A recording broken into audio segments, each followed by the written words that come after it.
경기도 평택 냉동창고 신축 공사장 화재로 소방관 3명이 안타깝게 목숨을 잃은 지 2달이 지났습니다. 이르면 다음 주 소방청과 유관기관들의 합동조사가 마무리되고 그 결과가 나올 텐데요.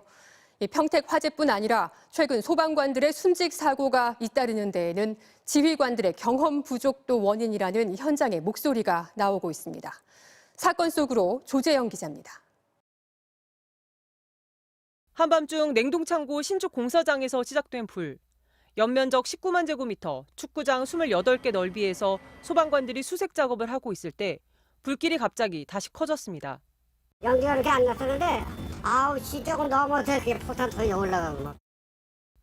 3명이 끝내 싸늘한 주검으로 발견됐습니다.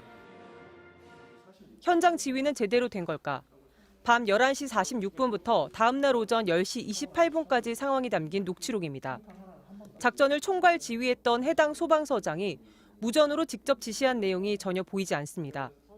송탄 하나장, 즉 송탄 소방서장이 새벽 1시 10분 현장에 도착해 현 시간부로 지휘권을 인수한다는 무전을 합니다.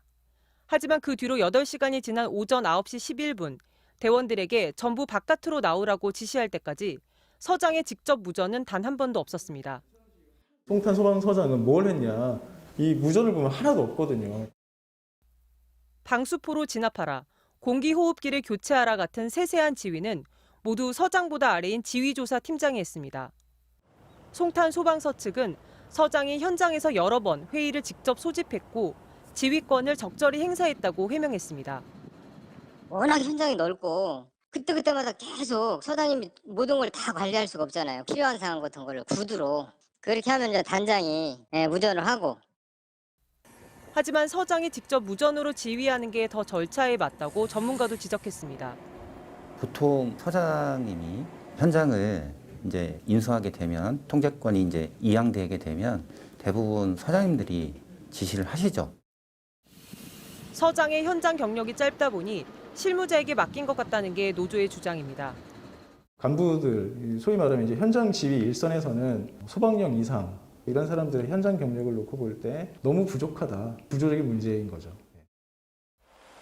현재 소방령 이상 소방 간부들의 현장 경력은 평균 10개월, 채 1년이 되지 않습니다. 119 안전센터 팀장인 소방위의 경력이 보통 20년 이상인 점을 감안하면 지휘관 경력이 지휘 대상자보다 훨씬 짧은 겁니다. 책임자들이 현장을 제대로 지휘하지 못하거나 떠넘길 경우 피해는 대원들에게 돌아갑니다. 경험 있으신 분이 지휘를 하는 거랑 경험이 없으신 분이 지휘를 하는 거랑 정말 내가 죽을 수도 있겠구나라는 그 정도 생각을 할 수 있는 정도의 수준 차이가 나거든요. 그래서 작년 6월 울산과 이천 쿠팡 물류센터 화재에 이어 올해 초 평택까지 최근 10년간 현장에서 목숨을 잃은 소방관이 55명입니다. 후배들의 희생을 더 이상 두고 볼 수 없다며 전직 소방서장 30여 명도 이례적으로 국회를 직접 찾아갔습니다. 이들은 소방관들의 승진이 현장 경험과 무관하게 결정되는 체계를 대대적으로 개편해야 한다고 주장했습니다. 지금의 현실은 현장 경험이 전무하다시피 한 최일선 소방지휘관의 잘못된 지휘 능력이 따른 것이라고 봅니다. 소방청 자체 조사에서는 10명 중 6명이 현행 간부제도의 개선이 필요하다고 답했고 10년 이상 현장 경험이 있어야 지휘관이 될 수 있게 하자는 법안도 최근 발의됐습니다. MBC 뉴스 조재영입니다.